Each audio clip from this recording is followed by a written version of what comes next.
Welcome to this mediation. Thank you very much, everyone, for attending.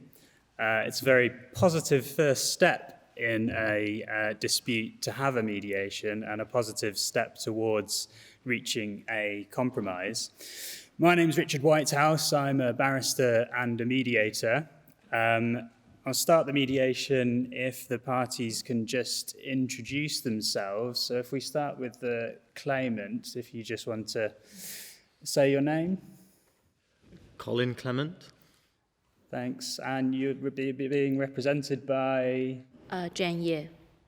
Great. And the defendant? Danielle Fender. And being represented by? Jack Webb. Great.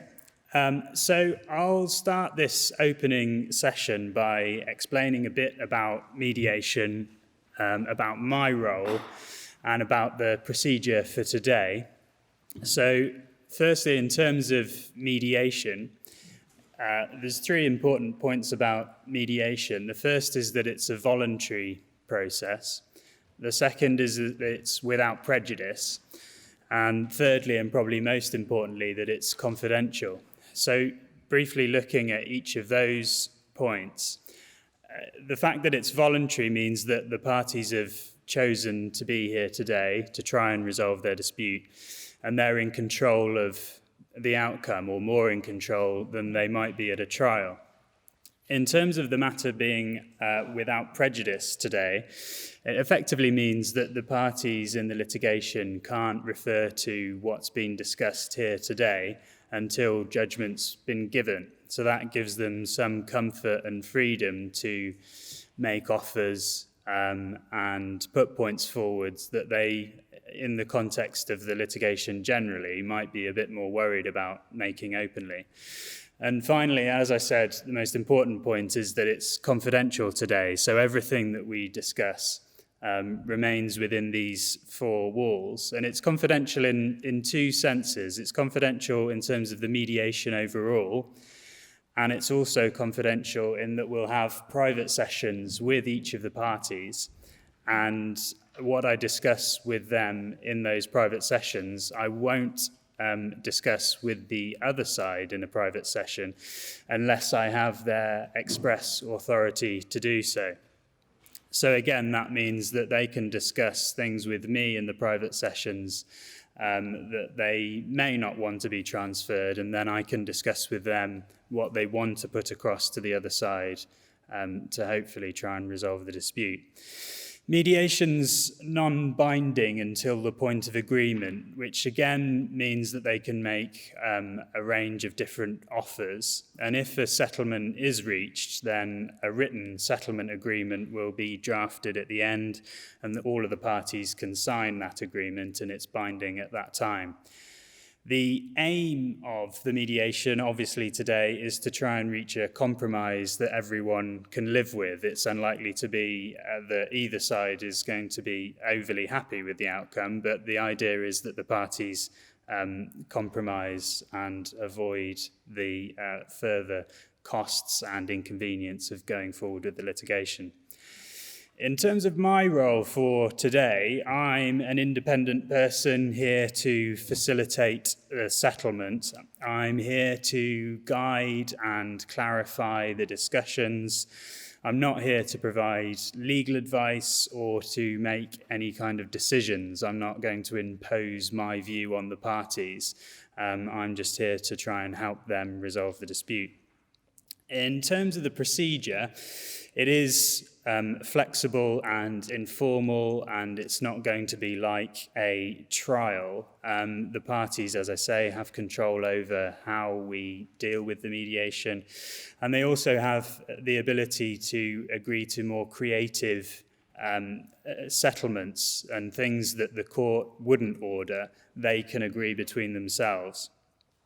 So, as I say, we've started with this opening session. We'll then go into the private sessions where the parties can make proposals, we can discuss options and discuss offers.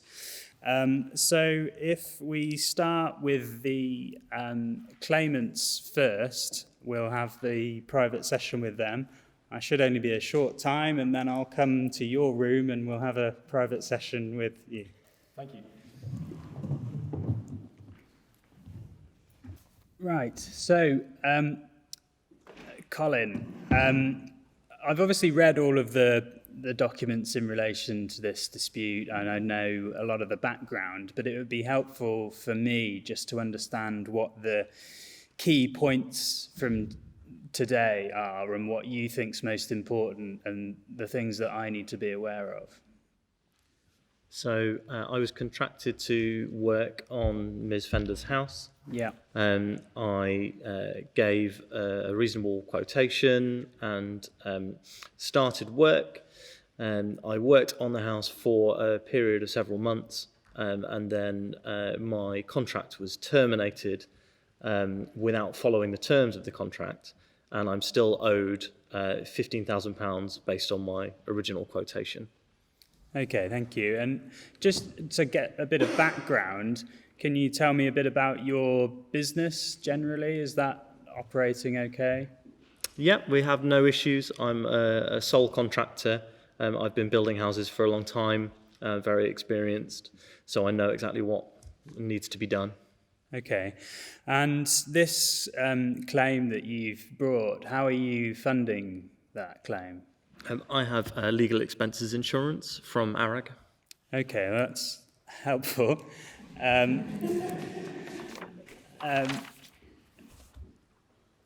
Is there anything that you're unsure about at the moment in terms of the defendant's case that you want me to put to them, a question or something that you'd like to find out from them? I'm curious as to why the defendant terminated the contract without following the notice. She also left my tools in the road where they could have been stolen at great cost to myself. Okay. So in terms of what I take across to the other room, you want me to explore with them the reasons why they terminated without notice? Yes. And in relation to the counterclaim that's been brought, what's your view of that? So the claim is that the works were not finished. However, I wasn't given time to finish the works. Yeah. And as most people would know in the building trade, at the end of a build, you would do snagging, so fixing any issues that have cropped up throughout the build, which was included in the original quote that I gave to Ms. Fender. Yeah. Okay. And have you what's your view of the report from Mr. Smith, the expert report? In the expert report, he outlines that there was still building left to do. I did still have over a month left of building as my estimation. And he also points out that there were costs needed to fix the snags. But as I said myself, that was included in the original quotation and would have been done had I been allowed to finish the contract. Okay. So do you think it'd be helpful for me to ask the defendant about those costs? Yes. Okay. So as I say, and as I explained in the opening session, we can discuss this claim freely, but in terms of what I will ask them, I'll ask them about the notice period, and that might help for you to understand a bit more about their motivation for terminating and why it was done in the way that it was, and also about the costs of the remedial works. Is there anything else that you want to ask me or discuss at this stage? No, thank you. Okay, so I'll now go and have a private session with the defendants, and I'll speak to you again soon. Thanks.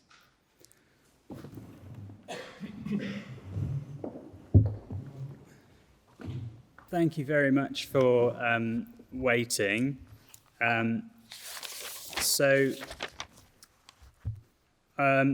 I understand about the background to this case, but is there anything for the purposes of today that you want to highlight to me as particularly important? For me, it's putting the contract online and it being accepted at 90 days. And that perfectly timed with my lease on my current flat. And now I'm stuck, been living in my parents' house.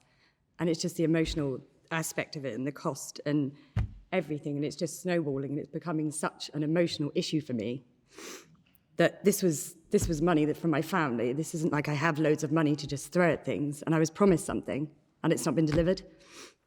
Yeah. And in terms of the effect that it's had on your family, can you explain a bit more about that? Well, my partner and I decided to buy the land and then get the house built on it with the money from my grandfather. And then with the amount of time it's taken, and Mr. Clement's been off on many holidays. I mean, he said it would take about 90 days. He's been on holiday about 3 times, left the site unattended, and then I've been having to move in with my parents in Gloucester, and then having to come in, take the kids to school, and it's just been an unbelievable inconvenience. So, yeah, that's basically it for me. Yeah, and that inconvenience, I understand that part of your claims for general damages because of that inconvenience. Have you spoken to your representative about that claim, or how likely you think that's going to be successful?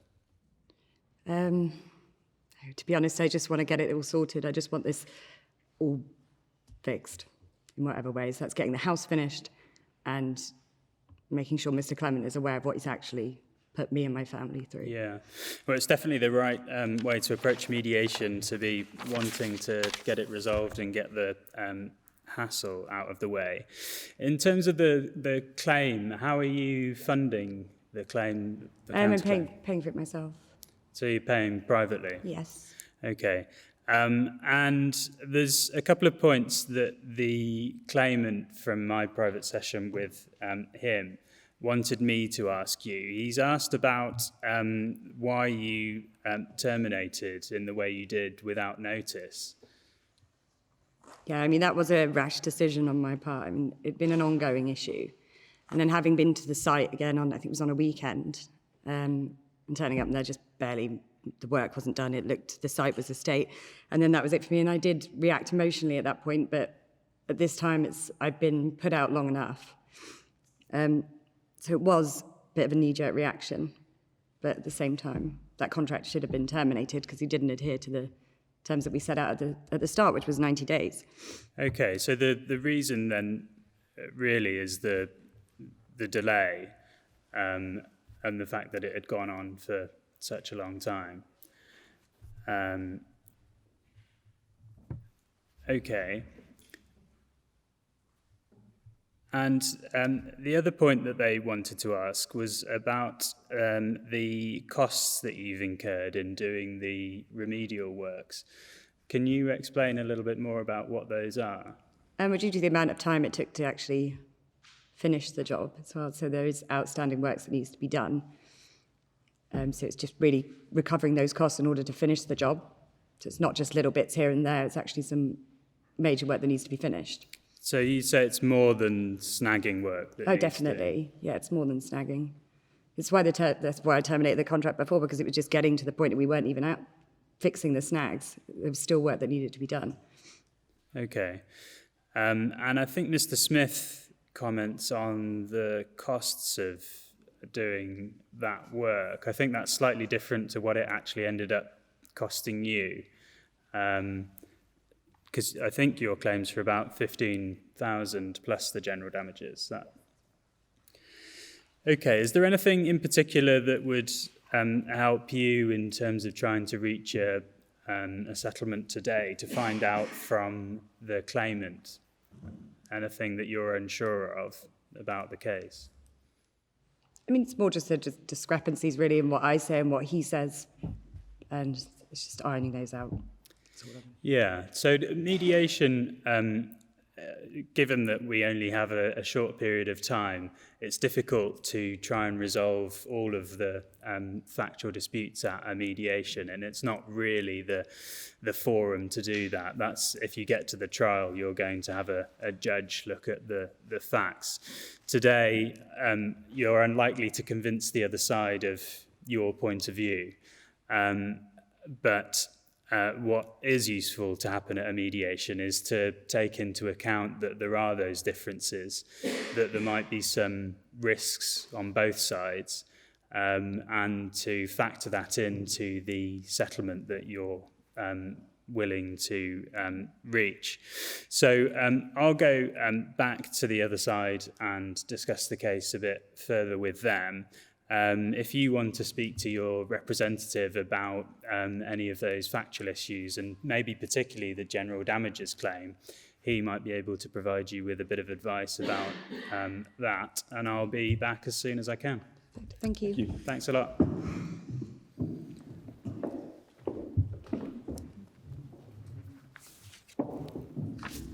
Thanks for waiting again. I've discussed the case generally with the other side, and I put the two questions that you asked me to put to them. The reason for the termination without notice was that she discussed, I think, the timeline with you at the outset, and over the course of the works, she felt there was more and more delay, and then it effectively came to a head, I think, in April. And so the reason for the delay was that she'd been promised that effectively the works would be done to align with the her moving out of the rented accommodation. And so she terminated because of that delay. What's your view on that? So the timeline that I believe she's referring to is one that was automatically generated by the website that I used to create quotes, which is called Generate a Quote. Okay. It relies on multiple things being done at the same time. So, for example, plumbing being done whilst electricals are being fitted in another part of the house. That's obviously not possible for someone like myself who is a sole contractor. Okay. The timeline wasn't actually mentioned in the contract itself. And I also wasn't aware of the client needing to move into the property in February. Yeah, okay. But can you see from the defendant's point of view how she felt that it would be resolved within a certain period of time to fit with her other plans? I can see that might be confusing, but I never set a clear timeline in the contract itself. Okay. And in relation to the cost of the works and the works that were done, she was saying at the time that at the time of termination that there was more than just the snagging work to carry out. What do you have any photos or evidence of what the position was at the time that you left? I wasn't allowed to re-enter the property, so I couldn't take any pictures to provide here today. Okay. So you're pretty dependent on the expert report from Mr. Smith. Is that right? A fair view? It does seem fair, yes. Okay. And in terms of the settlement overall, obviously litigation's quite time-consuming and stressful. And your business, as you say, is doing pretty well. Have you thought about the effect on the business of the time that this litigation can take, or what you could be doing with your time, the amount you could be earning if you weren't involved with the hassle of this case?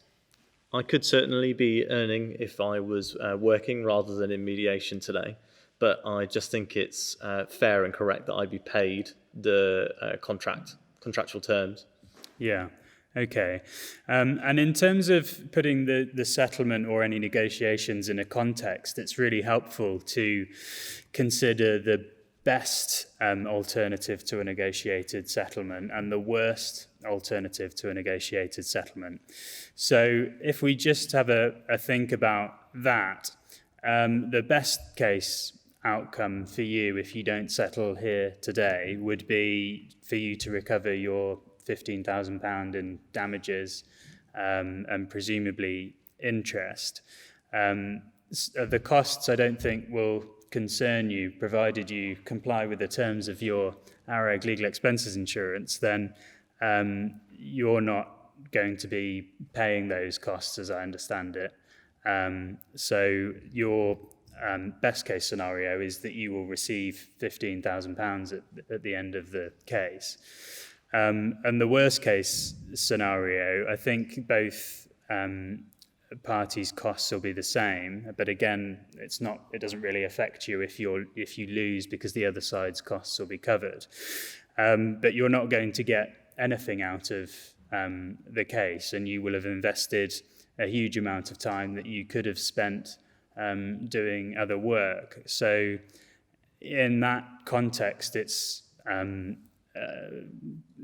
you have to look at that as the alternatives to weigh up whether you want to make an offer and how you want to settle. So it would be helpful for me, and again, I won't tell the other side this, but what would be your bottom line in terms of settlement today? What would you be hoping to achieve? So my bottom line would probably be around 10,000. That doesn't represent a huge compromise from your main claim. Perhaps it might be helpful for you to discuss the risks a bit with your legal advisor, because what you can do is if your legal advisor explains that there are risks in the case, you can factor that into your assessment. So if, for example, you're told that you've got a 50% chance of being successful, it might be reasonable to effectively buy out that risk and accept an offer of 50% of your total claim. That obviously ignores the counterclaim as well, so you might want to take that into account. In terms of the offer, or an offer, would you be willing to make an offer today? Yes, an offer of £10,000, as discussed a moment ago, seems commensurate. Okay, I can certainly put that across to them. Is there anything else that you want me to explain or put forward to the other side, or are you happy for me to just transfer that offer? No, I believe I've stated my case. So the offer is that the defendant pays you £10,000? Yes, it should cover the time spent and trying to find new work, and also the time spent on this case. Okay, and that's, you'd be looking to recover your costs as well? Yes. Okay, fine.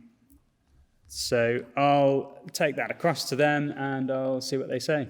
Thank you. Thanks a lot.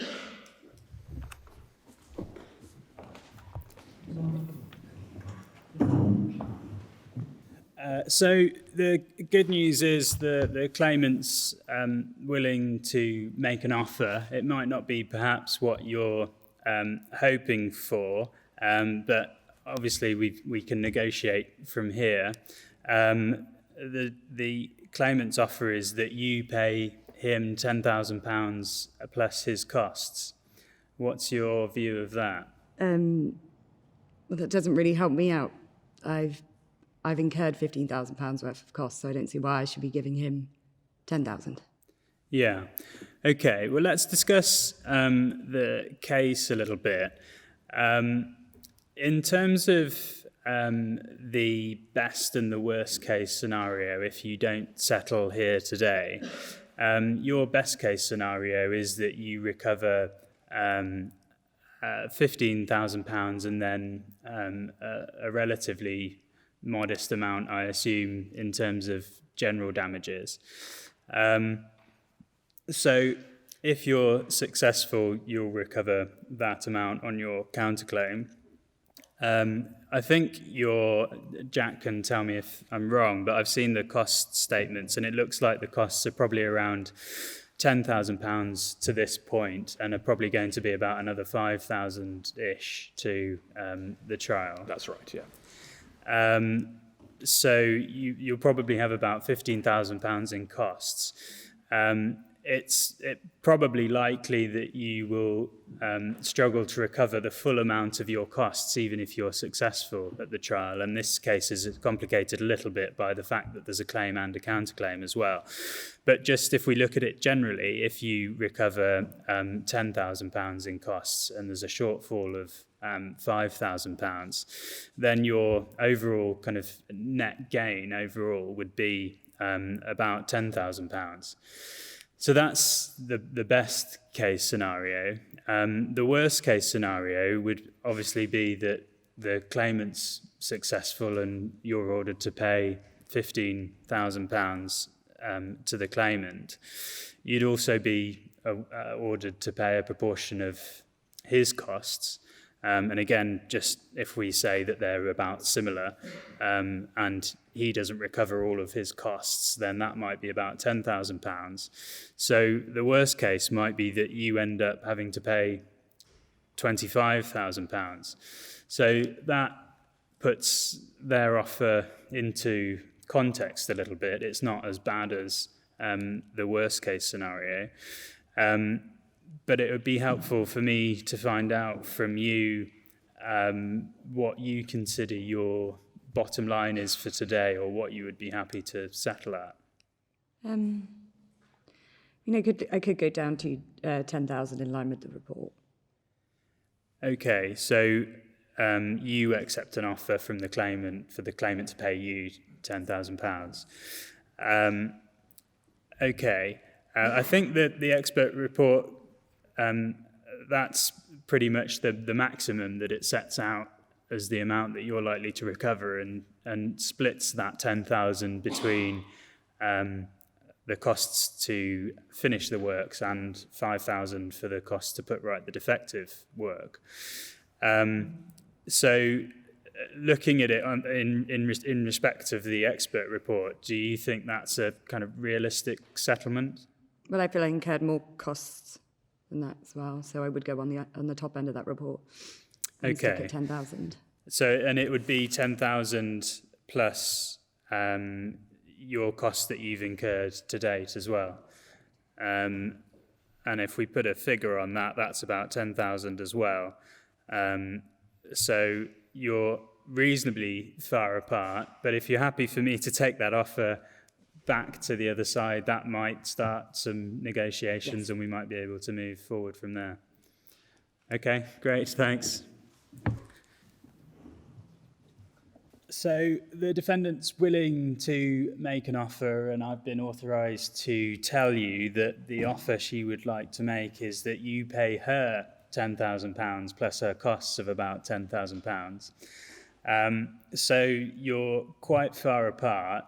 What's your view on that offer? I believe that offer is ridiculous. I only didn't complete the work because I was not allowed to, because I was barred from entering the property, and my contract was terminated without notice. I've incurred costs as well, in terms of lost business and having to find new work, which I didn't expect to need to do until after the project was completed in May. Yeah.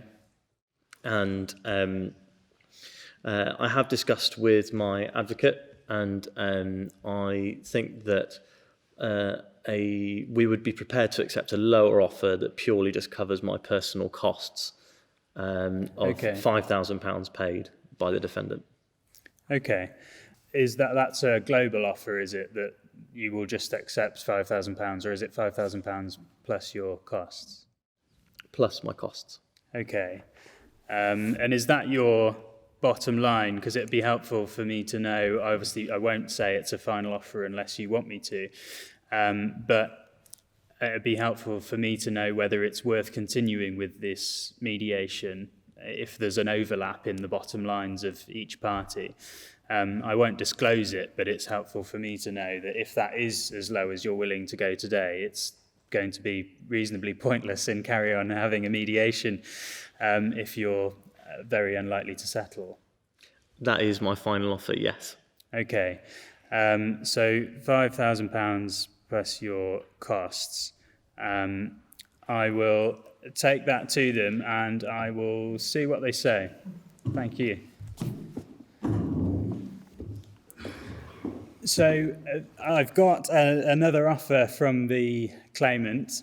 The offer is that you pay him £5,000 No. plus his costs.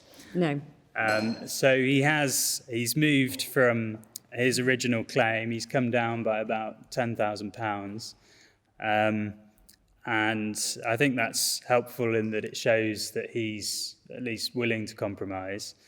But it would be helpful for me to know how far you're willing to go. You seem that you're not overly happy with that offer. I'm not happy with the offer, no, but I appreciate his coming down on that, and I'm willing to go to say 5,000 plus my costs, which you said, but that's as low as I'm going to go. Okay. And just to check, you've discussed the general damages point with your advocate, have you? Yes, I have. And what's your view on that element of the claim? Well, if I may, we appreciate that best case scenario, there's not a lot of money involved in the general damages claim. And I think we appreciate as well that it's not a guaranteed winner, if I can put it that way. So we'd be perfectly prepared to come down on that entirely. That still leaves us at £15,000 worth of expenditure, and to come down from £15,000 to £5,000 to matches what's been offered already. Indeed, it's more charitable an offer because we're also giving up the £2,000 or so that we think we might get for general damages. Yeah. Okay. So I can highlight to them that your claim potentially is slightly bigger than £15,000 and that you've compromised down to £5,000 plus your costs. I can make that offer to them and I can see what they say. But just so I'm clear, that's is that as far as you're willing to go? Yes. Okay. Great. Thank you very much. Thank you. So I've got another offer from the defendants. Again, she's seeking money her way, so she's matched or mirrored your offer that you pay her £5,000 plus her costs. What do you think of that? Again, that isn't something I'd be willing to accept. Okay, so I know in the context of this claim, it seems like you're relatively far apart, but in reality, there is only £10,000 between you at the moment. And I don't know whether you've considered the amount of time that this may take or whether you could earn that amount, perhaps if you could bridge that gap or earn that amount by doing other work if you weren't involved with this mediation. So that's something to take into account, as well as the other commercial considerations about resolving this and reaching a hopefully confidential settlement. So would you be willing to move any further in terms of offers? No. The main thrust of the defendant's case is that I didn't complete the work on time. However, there was no time set out in the contract. So I don't believe that she has any case. Yeah, okay. Well, we're unlikely to resolve completely the legal issues in this case, but I think it's been helpful that we've been able to discuss them a little bit today. Hopefully we've narrowed the issues to some extent. It does seem unlikely that you're going to be able to reach a settlement today, but that doesn't mean that you can't carry on negotiating after this mediation. So although it's ended, if after you've had more time to consider the things that we've talked about today, you want to make an offer, you can get your legal representatives to make that offer in correspondence. So hopefully there's still a chance of you settling, but the mediation overall seems like it's going to have to end. So thank you very much for attending the mediation. It's been unsuccessful, but hopefully it helped the parties to move towards negotiating. or if not, then they'll have to move on to the trial. So that's a relatively quick and slightly artificial demonstration of what a mediation might be like, but it gives you some idea of how it works with the opening session and then the private sessions. So I hope that was helpful. Thank you very much.